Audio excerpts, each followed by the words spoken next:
Mi nieto tocó la puerta de mi habitación a las 3 de la mañana y me dijo: «Abuela, dile a papá que hoy no use la chaqueta roja, por favor». Le pregunté: «¿Por qué dices eso?». Con la voz temblando, respondió: «Confía en mí». A la mañana siguiente, derramé a propósito un vaso de agua sobre mi hijo. Cuando salió a esperar el autobús, me quedé helada al escuchar a la gente gritar que alguien había tenido un accidente. Pero antes de continuar, revisa si ya te suscribiste al canal y comparte en los comentarios desde dónde nos estás viendo. Nos encantaría saber hasta dónde llegan nuestras historias de venganza. Me desperté sobresaltada, no por el estruendo del trueno que rugía afuera, sino por el silencio extraño que vino después. Eran casi las 3 de la mañana, la hora en que dicen que la frontera entre los dos mundos se vuelve más delgada. Afuera, la lluvia seguía cayendo con furia. Me incorporé despacio, la cama crujió suavemente. Cuando puse mis pies descalzos sobre el suelo de madera, una sensación helada recorrió mi espalda, haciéndome estremecer. Y justo en ese instante, lo escuché. Toc, toc, toc. Un golpe en la puerta, pero no era un golpe firme, sino un sonido débil, vacilante. Venía de la puerta de mi habitación, tan tenue que casi quedaba ahogado por la lluvia. Mi corazón se encogió. ¿Quién podría tocar mi puerta a esta hora? Me envolví apresurada con un suéter fino, caminé descalza sobre el piso frío, sintiendo cómo la inquietud crecía dentro de mí. Giré el pomo y la puerta se abrió lentamente. Frente a mí, iluminado por la luz amarillenta de la lámpara de noche, estaba Eugenio, mi pequeño nieto. Sentí que el corazón se me apretaba. Llevaba puesto solo un pijama con dibujos de dinosaurios. Sus pies descalzos se aferraban al suelo helado. Abrazaba con fuerza a su osito de peluche, Bonnie, el último regalo que su abuelo le había dado antes de partir para siempre. Su carita estaba pálida, sin una gota de color. Sus labios, que siempre hablaban sin parar, temblaban sin control. Me arrodillé de inmediato y tomé sus pequeños hombros entre mis manos. El frío de su cuerpo se transmitió a mis dedos. ¿Qué pasa, Eugenio? ¿Tuviste una pesadilla, mi ángel? Traté de que mi voz sonara suave y cálida, esperando disipar el miedo que lo envolvía. No respondió enseguida, solo asintió con fuerza. Sus ojos grandes y oscuros, llenos de lágrimas, me miraron con una urgencia desesperada. Se inclinó hacia mí, acercó sus labios a mi oído y con un susurro entrecortado, helado por el miedo, murmuró: «Abuela, dile a papá que hoy no se ponga la chaqueta roja». Me quedé inmóvil, todo mi cuerpo se tensó. No era un monstruo debajo de la cama, ni un fantasma en el armario. Era una advertencia. Traté de mantener la calma. Lo abracé un poco más fuerte. «¿Qué chaqueta roja, cariño? ¿Por qué no puede ponérsela?». Eugenio negó con la cabeza con desesperación, y las lágrimas que había contenido comenzaron a rodar por sus mejillas pálidas. «No lo sé, solo dile que no la use, por favor. Prométemelo, abuela». Su voz se quebró entre sollozos. Se aferró a la manga de mi suéter como si fuera su única tabla de salvación. La desesperación en su mirada y en su tono era tan real que no pude tomarlo como una simple pesadilla infantil. Miré hacia el final del pasillo. La puerta del dormitorio de Felipe y Malena seguía cerrada. Mi hijo, Felipe, seguramente aún trabajaba hasta tarde en su empresa de arquitectura. Siempre trabajaba como si cargara el peso del mundo. Y Malena, mi nuera, probablemente dormía profundamente. Está bien, te lo prometo», susurré, besando su cabello suave. «Se lo diré a tu papá. Ahora vuelve a la cama, mi amor». Lo llevé de regreso a su habitación. La manta estaba corrida a un lado, dejando un hueco frío. Lo ayudé a acostarse y le arropé con cuidado. Aún me sostenía la mano con fuerza. Me quedé allí, cantando una vieja canción de cuna hasta que su respiración se volvió tranquila y regular. Pero incluso dormido, su pecho subía y bajaba con cierta agitación, como si el miedo no lo hubiera abandonado del todo. Regresé a mi habitación, pero el sueño se había esfumado. No podía volver a dormir. Las palabras de Eugenio resonaban en mi cabeza, persistentes y sombrías. Dile a papá que hoy no se ponga la chaqueta roja. Una chaqueta roja. ¿Por qué tenía que ser rojo? ¿Por qué tan específico? Incapaz de quedarme quieta, me acerqué a la ventana y corrí suavemente la gruesa cortina. La calle de abajo estaba empapada, desierta, solo iluminada por las farolas anaranjadas que proyectaban manchas irregulares sobre el asfalto mojado. La noche y la lluvia formaban una especie de telón de terciopelo, ocultando algo que no sabía cómo nombrar. Y justo entonces lo vi. Un sedán negro, sin luces encendidas, se deslizaba lentamente frente a nuestra casa. Se movía con una lentitud extraña, casi sin hacer ruido, deslizándose por la oscuridad como un fantasma. Al pasar frente a mi ventana, pareció disminuir aún más la velocidad, luego aceleró y desapareció en la esquina. Mi corazón dio un salto. Un escalofrío recorrió mi espalda, no por el frío de la noche lluviosa. El instinto de una madre, de una abuela que ha pasado por tantas cosas, me hablaba con fuerza. Los sonidos de la mañana me sacaron de mis pensamientos, pesados y confusos, sobre el sedán negro y la advertencia de mi nieto. El murmullo de la cafetera en la cocina, el tintinear de los platos chocando entre sí, todo formaba una sinfonía familiar de vida, de un nuevo día. Parecía que ese bullicio apresurado intentaba con su ruido ahuyentar el silencio inquietante de la noche anterior, cubrir mi ansiedad con una falsa sensación de calma. Pero era inútil. La preocupación de anoche ya había echado raíces, apretando mi pecho como una serpiente venenosa. Entré a la cocina y lo primero que vi fue a Malena. Estaba de espaldas, apurada preparando el desayuno. Llevaba un conjunto de oficina gris ceniza, impecable, pero la forma en que dejó caer con fuerza la sartén sobre la estufa, la tensión visible en sus hombros, todo delataba un enojo contenido. Cuando Eugenio, al estirarse para tomar la caja de cereal, derramó unas gotas de leche sobre la mesa, ese enojo explotó al instante. «Apúrate, Eugenio. ¿Quieres llegar tarde a la escuela o qué?».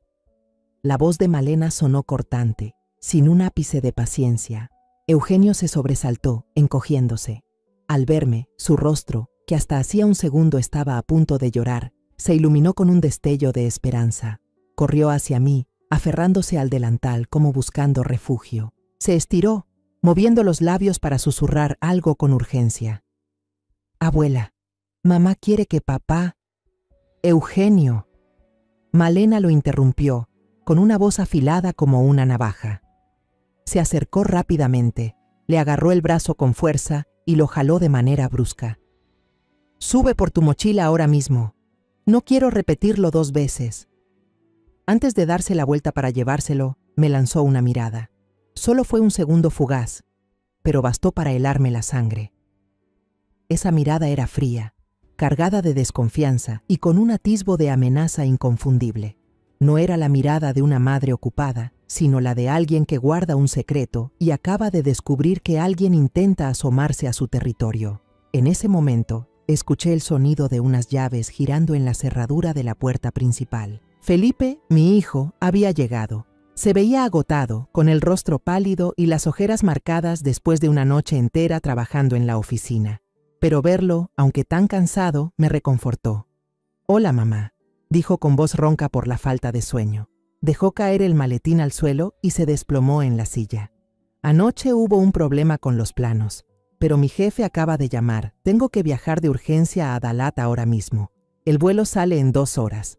Malena bajó las escaleras y su actitud cambió en un instante. El mal humor desapareció, sustituido por una sonrisa dulce y una voz tan suave que sonaba falsa. «Ay, ya lo escuché. Ya te planché la ropa. Sabía que la ibas a necesitar».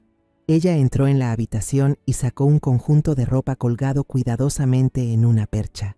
Una camisa blanca, un pantalón caqui beige y, lo más llamativo, lo que hizo que mi corazón se detuviera un segundo, un abrigo de lana gruesa, de un rojo oscuro como el vino tinto. Lo reconocí de inmediato. Era el regalo que Malena le había hecho a Felipe por su aniversario de bodas el año pasado.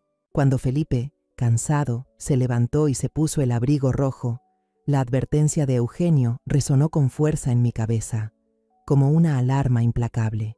La imagen del rostro pálido y empapado en lágrimas del niño de anoche apareció con total claridad. «Es muy aterrador, abuela. Papá no debe ponérselo». Mi instinto gritaba. Tenía que hacer algo, de inmediato. Mi cuerpo actuó antes de que mi mente alcanzara a pensar. Tomé la taza de café caliente que acababa de preparar para mí y caminé rápido hacia mi hijo. Fingí tropezar con la pata de la mesa, tambaleándome de manera calculada. ¡Ay, cuidado!, grité con voz sobresaltada, y toda la taza de café espeso y ardiente se derramó directamente sobre el pecho del abrigo rojo de Felipe. ¡Mamá!, gritó Felipe sorprendido y por el ardor, mientras se quitaba el abrigo de un tirón. La mancha marrón oscura se extendía sobre la tela roja, horrible, imposible de limpiar. El abrigo del destino había quedado arruinado. Perdóname, hijo», dije atropelladamente, moviendo las manos con torpeza perfecta. «Estoy vieja ya, se me escapan las cosas. ¿Te quemaste?». Malena no dijo una palabra, pero vi cómo se tensaba su mandíbula, y sus manos, escondidas detrás de la espalda, se cerraban con fuerza en puños. Me lanzó una mirada llena de odio, una mirada que, si pudiera matar, me habría dejado muerta en el acto. Pero enseguida escondió sus emociones. Se volvió hacia Felipe con una voz falsa y suave. «No pasa nada, amor. Fue un accidente. Te traeré otra. Ponte esta chaqueta verde oliva, también abriga». Felipe gruñó, pero por la prisa del momento se puso la chaqueta verde oliva que Malena le tendía. Me dio un beso rápido en la mejilla antes de salir corriendo. «Me voy, mamá. Cuídate». Malena lo acompañó hasta la puerta con una sonrisa forzada. Apenas la puerta se cerró de golpe, la sonrisa desapareció de su rostro. Volvió adentro sin mirarme, se agachó a limpiar el café del suelo en silencio, pero por la rigidez de su espalda podía sentir la furia contenida, a punto de estallar. Yo seguía allí, con el corazón latiendo desbocado en el pecho. El sudor frío me corría por la nuca. No sabía exactamente qué había evitado, pero estaba segura de una cosa. Había hecho lo correcto. Aún estaba en la sala, sin salir de mi asombro por lo ocurrido. Malena estaba en la cocina. El sonido del choque de las tazas era fuerte, seco, no el de una mañana ocupada, sino el de una rabia contenida. Escuché claramente sus murmullos, sus maldiciones ahogadas dirigidas hacia mí. La puerta principal se había cerrado tras Felipe hacía apenas unos minutos y la tensión en la casa seguía allí, densa, imposible de respirar. Traté de inspirar hondo, recordándome que había hecho lo correcto, sin importar lo que Malena pensara. Entonces, un sonido desgarró el silencio. Desde la calle, un chirrido agudo, salvaje, heló la sangre en mis venas. El frenazo brutal de un coche, prolongado, como un grito desesperado de metal retorcido. Un golpe seco, espantoso, cortó mis pensamientos de raíz, atravesó mis oídos y se clavó en mi corazón. Era el sonido inconfundible de un auto fuera de control, el presagio ineludible de una tragedia. Justo después de ese chillido aterrador, un ram seco y pesado sacudió toda la tierra. No fue solo un choque común, fue el sonido de la destrucción, del metal siendo aplastado, del vidrio estallando y salpicando por todas partes. Cada ruido, violento y continuo, caía como martillazos directos en mi pecho. Sentí que el corazón se me apretaba, que dejaba de latir por un instante de puro terror. Me quedé paralizada, con la mente en blanco. Entonces un pensamiento me atravesó como una descarga eléctrica. La parada del autobús. Esa era la dirección hacia donde Felipe acababa de ir. Sin pensarlo más, tiré el trapo que aún tenía en la mano y salí corriendo por instinto. Ni siquiera recordé ponerme las sandalias. El frío del cemento húmedo subía por la planta de mis pies, helándome hasta los huesos, pero no sentía nada más que el miedo creciente que me oprimía el pecho.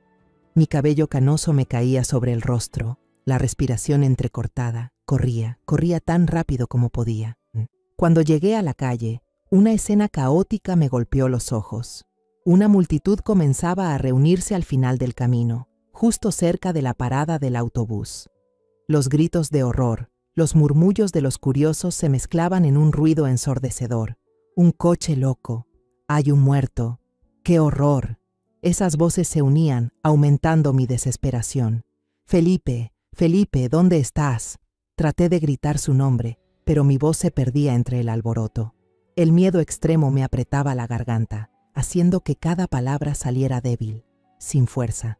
Me abría paso entre la gente, empujando cuerpos mucho más grandes que el mío, pero no podía detenerme. Solo tenía un objetivo: encontrar a mi hijo. Aparté con brusquedad a un hombre de mediana edad y por fin logré entrar en medio de la multitud. La escena frente a mí casi me hizo caer de rodillas. Un cuerpo yacía inmóvil en un charco de agua de lluvia, ahora teñido de un rojo intenso y aterrador. Sangre. Mucha sangre. No me atreví a mirar de cerca. Mis ojos se movían frenéticamente, evitando enfocar aquella imagen espantosa. Solo buscaba la figura de mi hijo. La mente de una madre, en ese momento, solo puede pensar en una cosa: Felipe. Felipe tiene que estar a salvo. ¡Felipe!, grité con desesperación, sintiendo cómo el corazón se me rompía en pedazos. Las lágrimas comenzaron a brotar, nublando mi vista. Mamá, estoy aquí. Una mano familiar, cálida, se posó en mi hombro. Esa voz grave que había escuchado tantas veces en mi vida. Me giré de golpe, sin poder creerlo. Felipe, mi hijo, estaba justo detrás de mí, alto y tembloroso. Su rostro estaba tan pálido como el papel, los ojos abiertos mirando fijamente la escena del accidente, todavía con el horror grabado en ellos. La chaqueta verde musgo que Malena le había dado era lo único con color en su cuerpo, destacando de forma extraña en medio de aquel ambiente de tragedia. Una ola de alivio tan fuerte me invadió que las piernas casi me fallaron. Lo abracé con fuerza, hundiendo el rostro en su pecho, sintiendo que su corazón aún latía, que su respiración seguía viva. Gracias a Dios, gracias a Dios. Susurré una y otra vez, como una oración, como una súplica agradecida por la vida. Felipe también me abrazó, aunque su cuerpo seguía temblando sin control. Su voz se quebró, débil como la de un niño. Yo acababa de llegar, y ese coche vino directo, atropelló al hombre. Estaba justo al lado de él, mamá. Cuando el aturdimiento empezó a pasar, traté de calmarme y miré de nuevo a la víctima. El sonido de la sirena de la ambulancia rompió el caos y una camioneta blanca llegó rápidamente al lugar. Los paramédicos bajaron corriendo y empezaron a darle primeros auxilios de inmediato. Y entonces lo vi, aquello que había hecho gritar a mi Eugenio en medio de la noche, aquello que mi hijo debía haber llevado puesto. Un abrigo de lana gruesa, rojo oscuro como el vino tinto. Ahora, el color era aún más profundo, manchado y empapado de sangre. El rojo de la prenda se mezclaba con el rojo de la sangre, creando una escena tan perturbadora y espantosa que me dejó helada. Escuché, entre el murmullo de la gente, la voz temblorosa de una vendedora de la tienda cercana que contaba lo ocurrido. Ese coche iba como loco, ni siquiera bajó la velocidad, fue directo hacia el hombre del abrigo rojo y luego aceleró para huir. Todo a mi alrededor se volvió borroso. El sonido del claxon de la ambulancia, las voces de la multitud, el llanto de alguien, todo se desvanecía detrás de mí, convertido en un ruido sin sentido. En mi mente solo quedaba una verdad helada, nítida como una cuchilla afilada que me atravesaba el corazón. Esto no había sido un simple accidente, había sido un intento de asesinato, y el verdadero objetivo era mi hijo. Regresamos a casa. La puerta de madera se abrió y el aroma del café de la mañana aún flotaba en el aire, pero ya no era el olor cálido de un nuevo día, sino el olor de la salvación por un hilo, el olor de una vida arrancada del borde de la muerte. Ese aroma intenso me recordó mi impulso repentino, la mancha de café que había salvado a mi hijo. Felipe entró tambaleándose. Se dejó caer en el sofá de cuero donde solía leer el periódico cada noche, pero hoy no leyó nada. Solo se quedó ahí, con la cabeza entre las manos, temblando sin poder controlarlo. El shock, la cercanía de la muerte, le habían drenado toda la energía. Fui a la cocina en silencio, le serví un vaso de agua tibia y mis manos temblaban igual que las suyas. Media hora después, sonó el timbre. 2 policías estaban en la puerta, con rostros serios. Dijeron que necesitaban tomar declaración a Felipe, porque era el testigo más cercano a la escena. Los invité a pasar. Uno de ellos, joven, sacó una libreta para anotar, mientras el otro, mayor, con ojos agudos, empezó a hacer preguntas cortas y directas. ¿Pudo ver la placa del coche? Felipe negó con la cabeza, la voz débil. No, iba demasiado rápido. ¿Vio la cara del conductor? ¿Algún rasgo que recuerde? Tampoco. Los vidrios eran oscuros. Solo sé que era un sedán negro. ¿Conocía a la víctima? ¿Sabía si tenía problemas con alguien? Felipe volvió a negar, respondiendo de forma automática, como un robot. Cada palabra suya hacía que el caso pareciera hundirse más en la oscuridad. En ese momento, un taxi se detuvo frente a la casa. Malena entró corriendo, jadeando. La actuación fue perfecta. Dios mío, amor, cuando lo supe casi me muero. ¿Estás bien? Su rostro mostraba angustia. Su voz temblaba llena de preocupación. Corrió hacia Felipe, lo abrazó fuerte, hundió el rostro en su hombro y empezó a sollozar. Pero yo, desde un rincón, lo vi con claridad. Sus ojos, aunque parcialmente cubiertos por el cabello, no tenían ni una sola lágrima. Solo había tensión, cálculo y una chispa de frustración tan fugaz que casi pasó desapercibida. Estaba evaluando la situación, estaba comprobando hasta qué punto su obra había fracasado. Los 2 policías se miraron entre sí y tras anotar que no habían obtenido nueva información, se despidieron con cortesía. Apenas salieron, Malena se apresuró a consolar a Felipe. Ella preparó una taza de té de jengibre caliente para mi hijo, diciendo que era para ayudarlo a calmarse. Le habló con dulzura, le dijo palabras de consuelo, le acarició la espalda. Pero todo lo que hacía, bajo mis ojos ahora, se volvió sospechoso. Esa mano que acariciaba la espalda de su esposo, ¿era la misma que lo había empujado hacia la muerte? Esa noche no pude dormir. Cuando toda la casa quedó en silencio, cuando Felipe ya había tomado el sedante y dormía en su habitación, me senté sola en la sala. La oscuridad me envolvía, pero mi mente estaba más clara que nunca. Los fragmentos sueltos, los pequeños detalles que antes consideré sin importancia, las cosas que ignoré por confianza, comenzaron a unirse en mi cabeza, formando una imagen espantosa.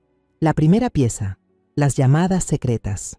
Recuerdo que hace unas semanas pasé frente al estudio de la pareja y escuché a Malena hablando por teléfono con alguien.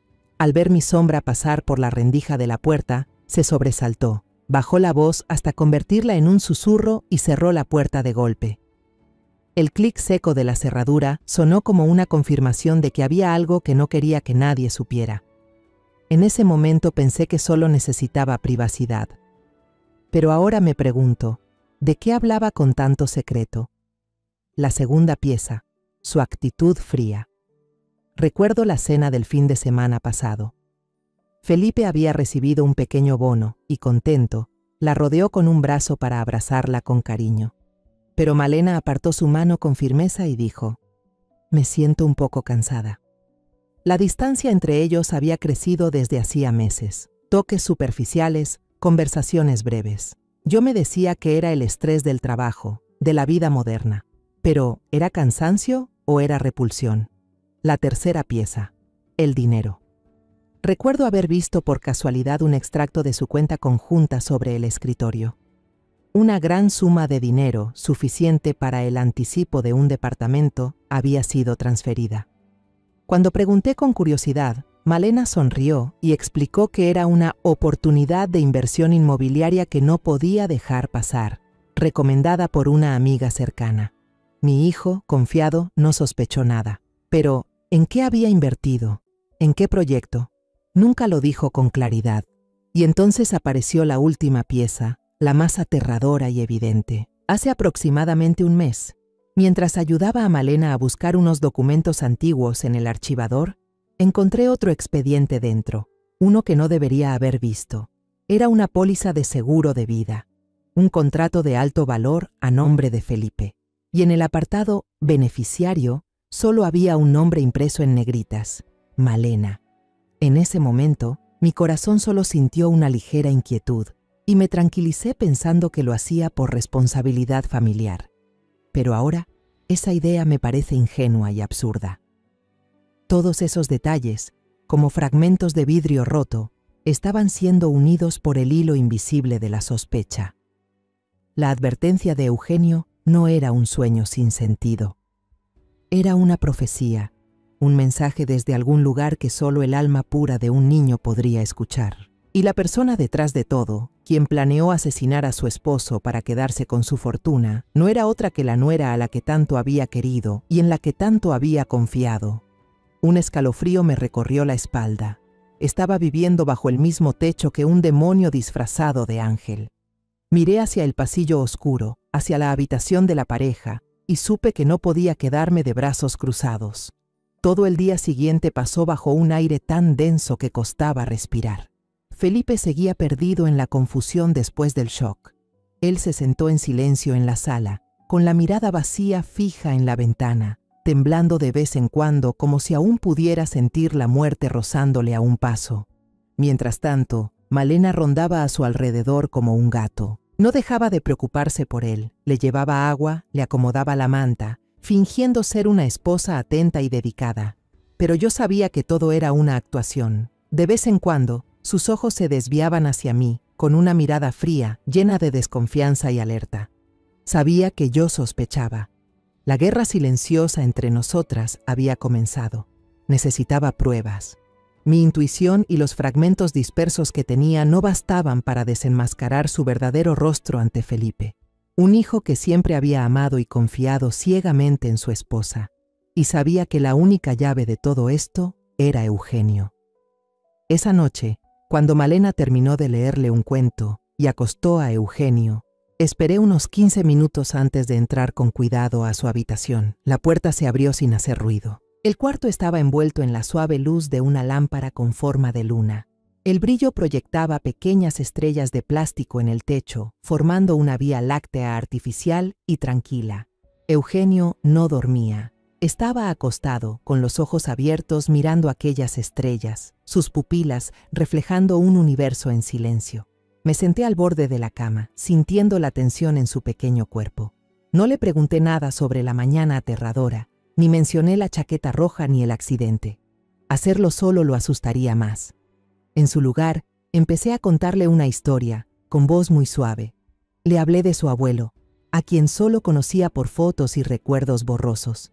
Le conté cómo había sido un policía valiente, siempre del lado de la justicia, protegiendo a los buenos y sin temor a los malvados. El abuelo siempre le decía a la abuela, susurré mientras le acariciaba la espalda, sintiendo cada pequeña vértebra, que el valor no significa no tener miedo, hijo. El verdadero valor es hacer lo correcto, incluso cuando uno tiene mucho miedo. Eugenio guardó silencio un largo rato.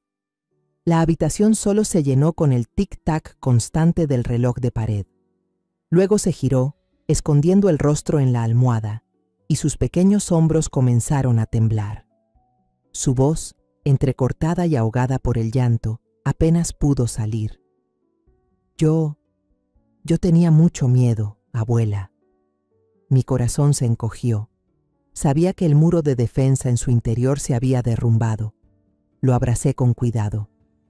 No pasa nada, hijo. La abuela está aquí. Puedes contarme todo. Y finalmente, palabra por palabra, la historia salió a borbotones. No había sido un sueño. Fue un recuerdo aterrador.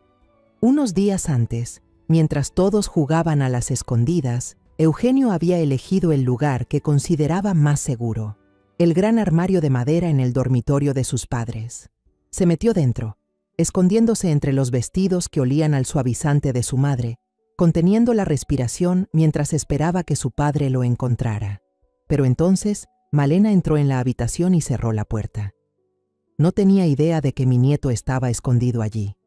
Sacó su teléfono y llamó a alguien. Y su voz, según el relato de Eugenio, cambió por completo. Ya no era la voz dulce y amable de todos los días, sino una voz fría, cruel y apurada. Una voz que el niño nunca había escuchado. Eugenio, con la memoria precisa y aterradora de un niño, repitió casi palabra por palabra lo que oyó. Sí, el plan sigue igual. Este sábado, mientras lleve puesta la chaqueta roja, el coche se encargará del resto. Parecerá un accidente terrible. Nadie sospechará nada. Las lágrimas comenzaron a brotarme, calientes y amargas, pero las contuve. No podía mostrarle mi debilidad. Tenía que ser fuerte por él. Respiré hondo, intentando que mi voz no temblara. Eugenio, además de escuchar eso, ¿tú hiciste algo más? El niño asintió con la cabeza. Extendió la mano debajo de la cama y sacó una vieja caja de metal llena de sus juguetes más preciados. Canicas, carritos diminutos y soldaditos de plástico.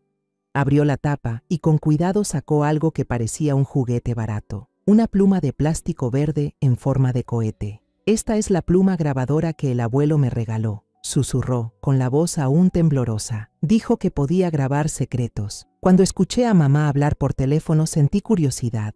No entendía lo que decía, así que presioné el botón para grabar. Pero después tuve mucho miedo. No me atreví a escucharla y la escondí. Temblando, extendí la mano y tomé la pluma. Sentí como si sostuviera una granada sin seguro. El exterior era infantil, ingenuo, con dibujos de estrellas y llamas en la cola del cohete. Pero sabía que lo que guardaba dentro era la prueba fría de un plan de asesinato atroz, la acusación más contundente. Abracé con fuerza a mi pequeño nieto, un niño inocente que había tenido que presenciar y cargar con un secreto demasiado terrible, un secreto que se había convertido en las pesadillas que lo atormentaban cada noche. Eres muy valiente, Eugenio, muy valiente. Hiciste lo correcto. Le besé la frente. Ya no tenía dudas, tenía lo que necesitaba y sabía exactamente lo que debía hacer a continuación. A la mañana siguiente, desperté con una determinación de hierro. Esa noche había dormido con la pluma en forma de cohete entre las manos, sintiendo su peso, el peso de la verdad y de la justicia. No podía dejar que el miedo me dominara más. Tenía que actuar. Le dije a Felipe que necesitaba salir un rato, visitar a unos viejos amigos para despejarme después de todo lo ocurrido. Mi hijo solo asintió, agotado. Aún estaba demasiado en shock para sospechar o preguntar nada. Su mirada seguía perdida, vacía.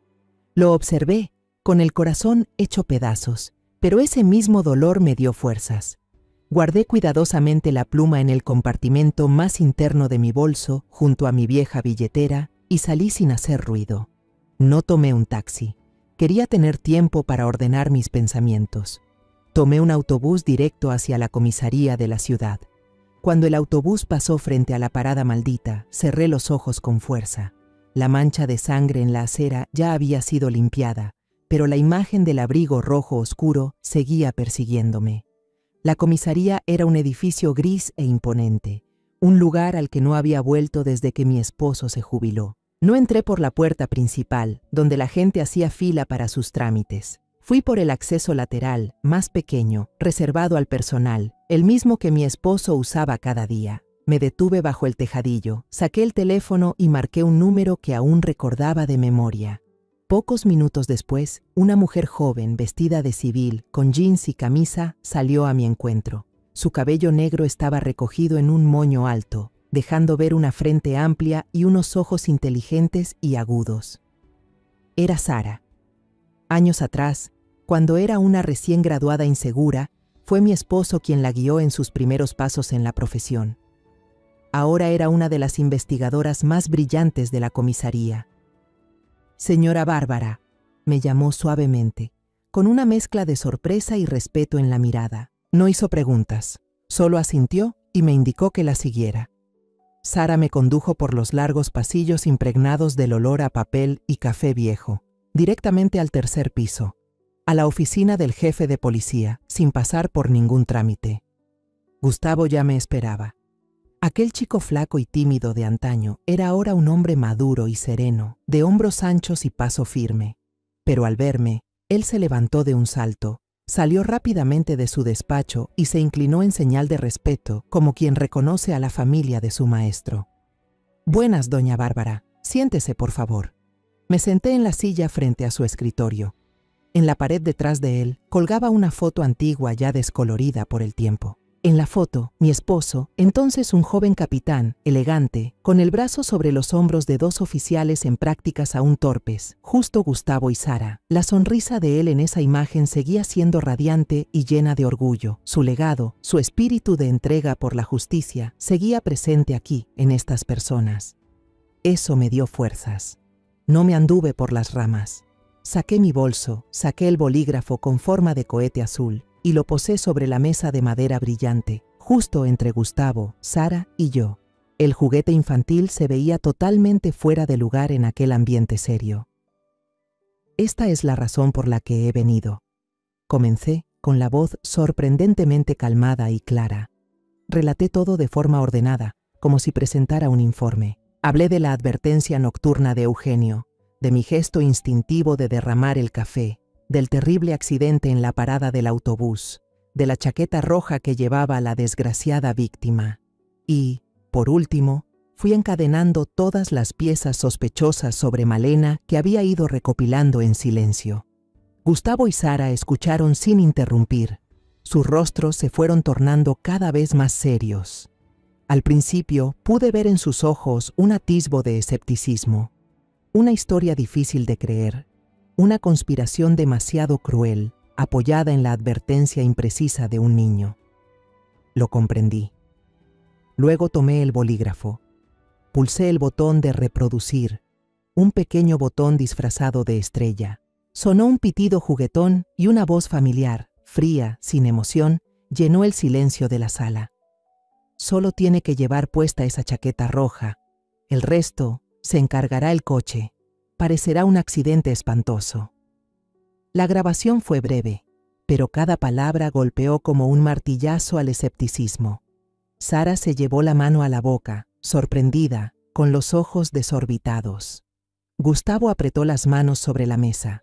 Los nudillos se le pusieron blancos. El escepticismo en sus miradas desapareció por completo y dio paso a la fría ira de quienes ejecutan la justicia al enfrentarse al mal. Tenemos que verificar la voz y profundizar en sus relaciones, dijo Sara de inmediato, con voz tajante y profesional. Pero con lo que usted aporta, especialmente esta grabación, tenemos base suficiente para abrir una investigación encubierta. Quédese tranquila, actuaremos con la máxima cautela. No podemos permitir que sospeche. Gustavo me miró a los ojos con una mirada resuelta y confiable. Doña Bárbara, su esposo nos enseñó que la misión más importante del policía es proteger a los inocentes a toda costa. Confíe en nosotros. Sacaremos la verdad a la luz y haremos que el culpable pague. Al salir de la comisaría, caminé bajo el sol del mediodía. Por primera vez en varios días sentí una chispa de esperanza. La carga que llevaba parecía haberse aligerado. Ya no estaba sola en esta lucha. Los días siguientes transcurrieron con una paz tan falsa que asustaba. Nuestra casa, por fuera, había vuelto a la rutina habitual. Felipe, aunque aún algo afectado, intentó volver al trabajo, hundiéndose en los planos para olvidar el choque. Malena seguía interpretando perfectamente el papel de esposa cariñosa. Cada mañana preparaba la comida, cada noche mostraba atenciones, sin fisuras aparentes. Pero debajo de esa fachada perfecta, percibí que se libraba una guerra furtiva. Cada vez que nuestras miradas se cruzaban en el pasillo, veía en sus ojos una alerta constante. Y él también veía en los míos un silencio cargado de juicio. Solo Eugenio y yo sabíamos la verdad. Nos habíamos convertido en cómplices involuntarios, guardando juntos un secreto mortal. El niño hablaba cada vez menos, se aferraba a mí sin soltarme, como si yo fuera el único escudo que lo protegía del mundo aterrador que acababa de descubrir. A veces, cuando solo estábamos los dos, me susurraba: «Abuela, ¿papá está a salvo?» Y yo lo abrazaba fuerte, respondiendo: «Mientras esté conmigo, tu papá estará bien». Durante esos días tensos, el teléfono se convirtió en mi único lazo con el mundo exterior. De vez en cuando, recibía mensajes cortos de Sara, solo unas pocas palabras, pero suficientes para encender una chispa de esperanza en mí. «Hay avances». O «Manténgase a salvo. No actúe sola». Una semana después, Sara me llamó. Su voz sonaba urgente, pidiéndome una reunión discreta en una pequeña cafetería a las afueras de la ciudad, un lugar donde nadie pudiera reconocernos. Cuando llegué, ella ya estaba allí, sentada en un rincón oculto detrás de una maceta frondosa. Vestía de civil, parecía una empleada de oficina, aprovechando su hora de almuerzo. Sobre la mesa, junto a una taza de café a medio terminar, tenía una laptop abierta. Al verme, me saludó con un leve movimiento de cabeza y giró la pantalla hacia mí. «Hola, gracias por venir», dijo sin rodeos. «Hemos trabajado sin descanso toda la semana, y esto es lo que encontramos». Pista número 1. El chofer. Sara señaló una foto en la pantalla. Era un hombre de unos 40 años, rostro duro, pelo rapado y una cicatriz larga que le cruzaba la ceja. Este es Ricardo, el conductor que provocó el accidente. Tiene 2 antecedentes por robo y lesiones intencionales. Rastreando el sedán negro, lo encontramos abandonado en un deshuesadero en las afueras. A Ricardo lo arrestaron anoche cuando se preparaba para huir de la ciudad. Sara hizo una pausa. Su mirada se volvió gélida. Después de 12 horas de interrogatorio, Ricardo lo confesó todo. La persona que le pagó 50 millones para darle una lección a un tipo con chaqueta roja fue, ni más ni menos, Malena. Aunque ya lo sospechaba, mi corazón dio un vuelco al oír su nombre pronunciado con tanta claridad. Pista número 2. El motivo financiero. Esta parte fue trabajo del comisario Gustavo, continuó Sara, mostrando en la pantalla una serie de tablas financieras repletas de cifras. Malena nunca invirtió en nada. Está enganchada al juego en línea. Accedimos a su historial de transacciones y descubrimos que perdió casi 2.000 millones en los últimos 6 meses. Pidió dinero a prestamistas y ahora la estaban presionando hasta el límite. Gustavo, usando técnicas policiales, rastreó movimientos sospechosos desde la cuenta conjunta de mi hijo y su esposa. Descubrió que Malena había transferido grandes sumas a Ricardo y a otros 2 hombres. A Felipe le dijo que era un adelanto para comprar un terreno en las afueras. En realidad, era el pago para una red criminal.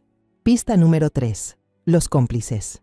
En la pantalla aparecieron las fotos de otros 2 hombres, vestidos con elegancia, usando gafas y con aspecto intelectual. El abogado Vicente y el contador Tácito, explicó Sara. Vicente fue quien le aconsejó a Malena sobre el seguro de vida y, lo más importante, sobre cómo hacer que todo pareciera un trágico accidente automovilístico, asegurándose de que ella cobrara el dinero sin levantar sospechas. Tácito, el contador, le ayudó a falsificar documentos de inversión y contratos de compraventa para engañar a Felipe. Ambos esperaban recibir una comisión enorme del dinero del seguro. Una red criminal completa, planeada con precisión, se desplegó ante mis ojos. Ya no se trataba de un impulso desesperado de una mujer acorralada, sino de una conspiración cuidadosamente orquestada. No solo había un culpable, sino toda una bandada de buitres esperando para despedazar a su presa. La última pista, la evidencia en la escena. Y este es el golpe final, dijo Sara con una voz llena de seguridad. Reprodujo un video. Era una grabación de la cámara de seguridad de una tienda frente a la estación de autobuses. El video era borroso y con interferencias por la distancia, pero el equipo técnico del departamento lo había restaurado de forma impecable. Mi corazón latía con fuerza mientras revivía aquel momento espantoso. Se veía claramente a un hombre con una chaqueta roja esperando el autobús. De pronto, un sedán negro apareció desde lejos y se lanzó hacia él sin señales de frenar. Incluso, al mirar con atención, podía notarse cómo la llanta delantera giraba levemente justo antes del impacto. No fue un golpe accidental ni fuera de control. Fue un giro intencionado, calculado para golpear directamente al hombre. Me quedé ahí, paralizada, aturdida ante las pruebas irrefutables. El cerco se cerraba sobre Malena y sus cómplices. Sara cerró la computadora portátil. Necesitamos un poco más de tiempo para reforzar toda la evidencia y asegurarnos de que, cuando lleguemos a juicio, no puedan negar su culpa. Felipe sigue a salvo, ¿verdad? Sigue a salvo, respondí con la voz temblorosa. Excelente, asintió Sara. Por favor, manténgase tranquila, actúe con normalidad. Ya casi llegamos al final. No dejaremos que ella ni su grupo se salgan con la suya, se lo prometo. Asentí, mientras una mezcla de emociones me inundaba. Dolor, rabia y una fe profunda en la justicia. El destino es implacable. Puede tardar, pero nunca falla. El día del juicio se acercaba. Desde aquella reunión con Sara, regresé a casa con una carga nueva. Ya no era solo una abuela o una madre, sino también una testigo silenciosa, una guardiana de la vida de mi hijo. Observaba cada movimiento de Malena, cada palabra, cada gesto, y noté algo distinto. Su máscara de esposa perfecta empezaba a resquebrajarse. Se volvió más irritable y nerviosa, sobresaltándose con cada llamada o timbre. A veces la encontraba en la sala, inquieta, mordiéndose las uñas. El cerco de la ley se apretaba, y la fiera acorralada comenzaba a perder la cabeza. Su mirada hacia mí ya no era solo de desconfianza. Ahora había en ella un miedo que no podía ocultar. Sabía que yo sospechaba, y tal vez también se preguntaba cuánto sabía realmente. Esa noche, Malena anunció de pronto que cocinaría ella misma la crema de champiñones que más le gustaba a Felipe. Le habló con una dulzura tan fingida que me dio escalofríos. «Has pasado por un gran susto. Quiero prepararte algo rico para que te repongas». Felipe, aún ingenuo ante el verdadero rostro de su esposa, sonrió agradecido. Pero mi instinto gritaba una advertencia feroz. Mientras ella estaba en la cocina, con el sonido del cuchillo y la tabla resonando, fingí entrar a buscar un vaso de agua. Caminé despacio, sin hacer ruido. La vi de espaldas, concentrada en la olla de sopa hirviendo. De pronto miró alrededor con cautela, sacó un pequeño paquete envuelto en papel aluminio sin etiqueta y con la mano temblorosa vertió un polvo blanco fino en un solo tazón, el que había separado antes. Luego tomó una cucharita y removió despacio hasta que el polvo se disolvió por completo en la crema. Sentí el corazón helarse. La sangre me dejó de circular. El primer intento, con el auto y el chofer, había fallado. Ahora el demonio planeaba atacar de nuevo, de manera silenciosa, cruel y casi imposible de probar. Iba a envenenar a su propio esposo, ahí mismo, en la mesa familiar. Durante la cena, el ambiente era extremadamente tenso, al menos para mí. Eugenio ya había comido y estaba jugando en su habitación. Solo quedábamos los tres. Intenté comer con normalidad, pero los bocados se me quedaban atorados en la garganta. Malena sirvió ese plato especial de sopa. Lo adornó con unas ramitas de perejil para que se viera bonito y lo colocó frente a Felipe con una sonrisa que no podía ser más dulce. «Come antes de que se enfríe. La preparé especialmente para ti. Le puse más crema de lo normal». Felipe no sospechó nada. Tomó la cuchara alegremente.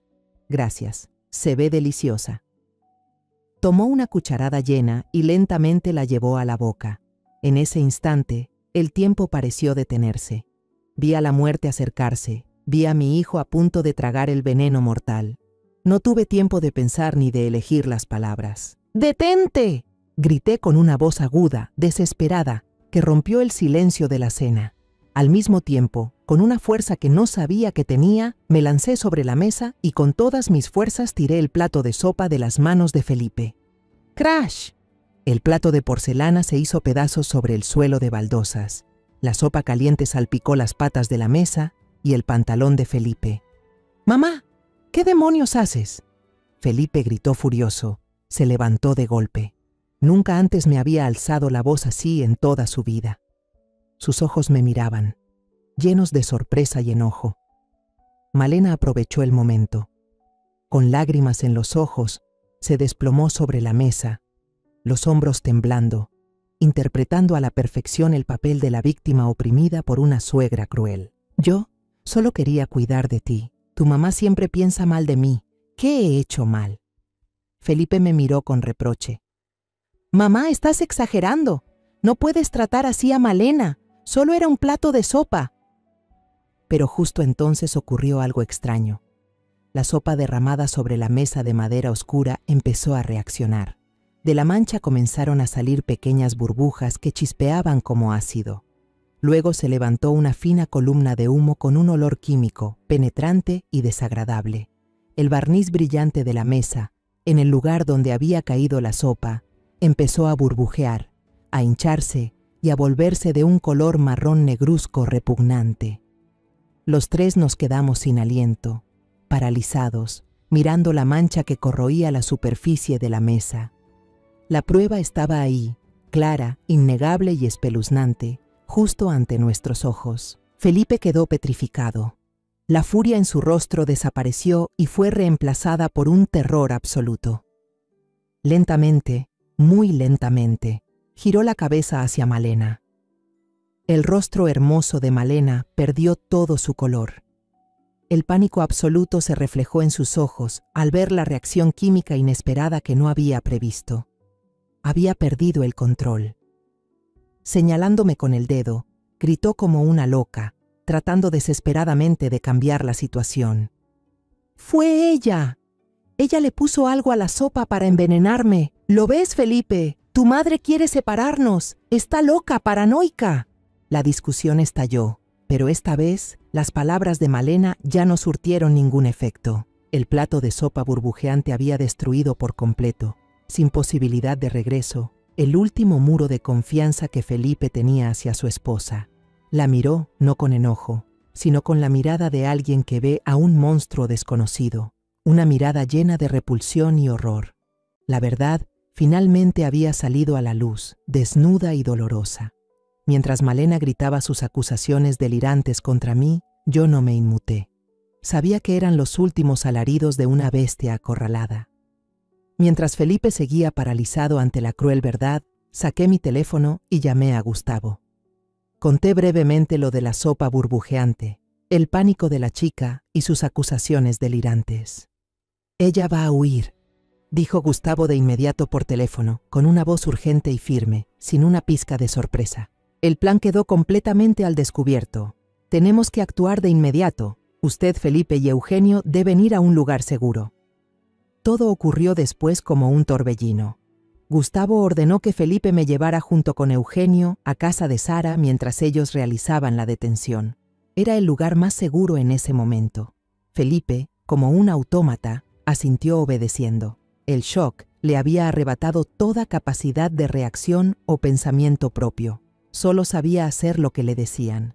Subí apresurada al cuarto para cargar a Eugenio, que aún estaba confundido. El niño no entendía lo que pasaba, solo se aferraba a mi cuello con fuerza. Antes de subir al coche, Felipe se volvió hacia mí. En su mirada ya no había reproche, sino un mundo entero derrumbado, el dolor absoluto de la traición y una gratitud infinita. «Mamá, lo siento», murmuró con voz ronca. Perdón por no haberle creído. Solo apreté su mano con fuerza, un gesto que decía más que cualquier palabra. No era momento para disculpas. Era momento de ser fuertes. Desde el apartamento seguro de Sara seguimos todo por teléfono. El equipo de Gustavo había seguido a Malena en cuanto salió de casa como una loca. Tal como se esperaba, no fue a la comisaría para demostrar su inocencia, como había gritado, sino que llamó desesperada a sus dos cómplices. El equipo de vigilancia informaba de cada movimiento. Malena, el abogado Vicente y el contador Tácito habían comprado 3 boletos de avión de ida, en clase ejecutiva, hacia un país sudamericano sin tratado de extradición con el nuestro. El vuelo salía en 90 minutos. Planeaban escapar lejos. «Los atraparemos a todos en el aeropuerto», nos informó Gustavo por teléfono. Hizo una pausa y luego le preguntó a Felipe, «¿Quieres ir? Tienes derecho a presenciarlo». Tras un momento de duda, los ojos vacíos de mi hijo brillaron con una chispa de determinación. Asintió. «Quiero ir». Necesitaba ver con sus propios ojos el final de esa pesadilla para poder cerrar el capítulo más oscuro de su vida. El aeropuerto internacional estaba lleno de ruido y movimiento, gente apresurada yendo de un lado a otro, cada quien en su propio viaje. Felipe y yo estábamos en un rincón del segundo piso, junto a una cafetería cerrada, mirando hacia el gran vestíbulo de registro. El corazón me latía con fuerza en el pecho. Abajo, los oficiales de policía vestidos de civil se habían mezclado entre la multitud. Parecían pasajeros comunes. Un hombre leyendo el periódico, una pareja joven conversando, una mujer de negocios hablando por teléfono. Todo estaba perfectamente planeado. Entonces aparecieron. Malena se había cambiado y llevaba un conjunto elegante, un abrigo trench color beige y unas gafas de sol grandes que le cubrían casi media cara, como si fuera una estrella de cine evitando a los paparazzi. Vicente y Tácito caminaban a sus lados, arrastrando maletas de marca. Los tres intentaban parecer tranquilos, pero la ansiedad se notaba en cada paso rápido, en la forma en que miraban constantemente hacia atrás.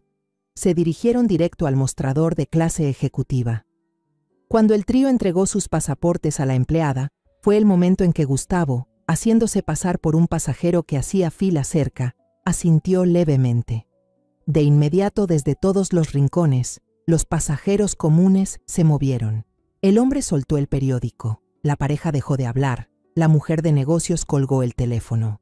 Se abalanzaron sobre los objetivos en un instante. «Policía, todos quietos, nadie se mueva». La voz de Gustavo resonó fuerte, con autoridad, por encima del bullicio del vestíbulo. Toda actividad en esa zona se detuvo al instante. Decenas de miradas se dirigieron hacia ellos. Malena se quedó paralizada. Sus gafas de sol caras cayeron al suelo de mármol y se hicieron pedazos. La máscara de seguridad y elegancia que llevaba se rompió con ellas. Cuando una agente de policía se acercó y le puso las esposas, ella levantó la vista instintivamente, y su mirada se cruzó con la mía y la de Felipe, que la observábamos desde el segundo piso. En ese breve instante, vi en sus ojos no arrepentimiento, no miedo, sino un odio absoluto. El odio de una bestia acorralada, que desprecia a quienes la desenmascararon. En ese momento, Sara se acercó. Levantó el bolígrafo grabadora en forma de cohete de Eugenio, el juguete que había iniciado todo, presionó el botón. La voz fría y despiadada de Malena resonó por toda el área de embarque, nítida a través del pequeño altavoz integrado. El plan no cambia, solo asegúrate de que él lleve puesta esa chaqueta roja. Era la prueba final, irrefutable, presentada ante decenas de testigos. Se escucharon murmullos entre la multitud. Malena bajó la cabeza. Su orgullo finalmente se había derrumbado por completo. Los tres fueron escoltados por la policía, dejando atrás sus maletas de marca sin facturar y un plan perverso que se había desmoronado justo en la puerta de su paraíso de fuga. La pesadilla había terminado de verdad. A la mañana siguiente, al despertar, lo primero que sentí fue el silencio. Un silencio extraño, profundo, casi vacío. Ya no se oían los pasos apresurados de Malena en la cocina, ni el ruido del secador en su baño, ni la tensión falsa que impregnaba cada rincón. La casa parecía haber soltado un peso enorme, respirando aliviada. Bajé a la sala. Felipe y Eugenio ya estaban allí. La luz cálida del amanecer se filtraba por la gran ventana, iluminando las diminutas motas de polvo que danzaban en el aire. La peor tormenta de nuestras vidas, por fin, había pasado. Todo estaba tranquilo y limpio bajo la claridad del nuevo día. Eugenio estaba sentado en el regazo de Felipe, jugando con los dedos largos de su padre. Parecía mucho más tranquilo. Su rostro ya no mostraba la ansiedad ni el miedo de los últimos días. La sonrisa inocente había vuelto a sus labios. El peso del secreto que un niño nunca debió cargar al fin se había ido. Felipe lo abrazó fuerte, acariciando con ternura su cabello suave. Su mirada se perdió en el jardín, donde las gotas de rocío aún brillaban sobre las hojas como pequeños diamantes. Sabía que mi hijo estaba sumido en sus propios pensamientos, tratando de reconstruir los pedazos rotos de su alma. Después de un largo silencio, Felipe me miró. No dijo nada, simplemente se levantó, dio unos pasos y me abrazó con fuerza. No fue el abrazo de un niño buscando consuelo en su madre, sino el de un hombre adulto, firme y cargado de miles de palabras de perdón y gratitud. Le di unas palmaditas suaves en la espalda, sintiendo el temblor contenido en su pecho. Las lágrimas de un hombre no caen fácilmente, pero yo podía sentir su dolor. «Mamá, me salvaste la vida», dijo con la voz quebrada por la emoción. 2 veces. Di un paso atrás, mirándolo a los ojos. «No fue solo mamá», respondí, y miré a Eugenio, que nos observaba con sus ojos limpios y brillantes. Fuimos nosotros, los 3 juntos salimos adelante. Felipe se sentó, respiró hondo como si recuperara la determinación perdida en esos días. La confusión y el derrumbe en su mirada empezaron a dar paso a la firmeza. Llamé a mi abogado esta mañana. Voy a presentar la demanda de divorcio de inmediato. No se puede retrasar ni un segundo más. Miró a Eugenio, con una mirada llena de protección y de un amor profundo, el de un padre que estuvo a punto de perderlo todo. Y haré todo lo que esté en mis manos, usaré todo lo que tengo, para obtener la custodia total del niño. No puedo permitir que crezca cerca de una madre así. Nunca. Asentí, completamente de acuerdo con la decisión de mi hijo. Era lo único correcto que podía hacer ahora. Eugenio merecía crecer en un entorno seguro, rodeado de amor verdadero, no de mentiras y planes crueles. Eugenio levantó la vista hacia su padre, luego me miró a mí. No dijo nada. Quizás aún no podía entender del todo las decisiones de los adultos, pero en sus ojos claros vi una paz que recién empezaba a regresar. Se acurrucó en el pecho de su padre, sintiendo una seguridad absoluta. Nos quedamos allí, juntos, en el silencio de un nuevo comienzo. Todo seguía siendo un caos. Las heridas del corazón necesitarían mucho tiempo para sanar. La traición de la persona que uno ama deja una cicatriz que nunca se borra en el corazón de Felipe. La vida del pequeño Eugenio también cambiaría para siempre. Pero al ver a padre e hijo sentados juntos bajo la luz cálida del sol, al ver la sonrisa inocente de mi nieto y la fortaleza que volvía a los ojos de mi hijo, supe que lo superaríamos. Nuestra pequeña familia, aunque rota y herida, ahora se había reconstruido sobre una base más firme: la verdad, el valor y el amor incondicional. Estábamos listos para enfrentar un nuevo mañana, un mañana sin tormentas. Después de todo lo que hemos vivido, solo quiero dejarte un mensaje, a ti que has acompañado mi historia hasta este momento. Nunca subestimes la intuición de una madre, y mucho menos ignores las palabras que parecen sin sentido de un niño. El instinto maternal es lo único capaz de ir más allá de la razón y del miedo, guiándonos hacia la verdad, por dolorosa que sea. En la oscuridad de la mentira y la traición, solo la fe, el valor y el amor pueden salvar a quienes amamos. Si aquel día me hubiera quedado callada, si no hubiera creído en la voz temblorosa de mi nieto, quizá mi hijo ya no estaría en este mundo. A veces, la justicia no empieza en los tribunales ni con la policía, sino en el corazón de una madre que se atreve a enfrentarse al mal, aunque tenga que mirar de frente al infierno. La historia que acabas de escuchar ha cambiado nombres y lugares para proteger la identidad de los involucrados. No contamos esto para juzgar, sino con la esperanza de que alguien escuche y se detenga a reflexionar. ¿Cuántas madres estarán soportando en silencio dentro de su propio hogar? En verdad me pregunto, si tú estuvieras en mi lugar, ¿qué harías? ¿Elegirías callar para mantener la paz? ¿O te atreverías a enfrentarlo todo para recuperar tu voz? Quiero saber tu opinión, porque cada historia puede convertirse en una vela que ilumine el camino de alguien más. Dios siempre bendice, y estoy segura de que el valor nos llevará a días mejores. Por ahora, en la pantalla final dejaré 2 de las historias más queridas del canal. Estoy segura de que te sorprenderán. Gracias por quedarte conmigo hasta este momento.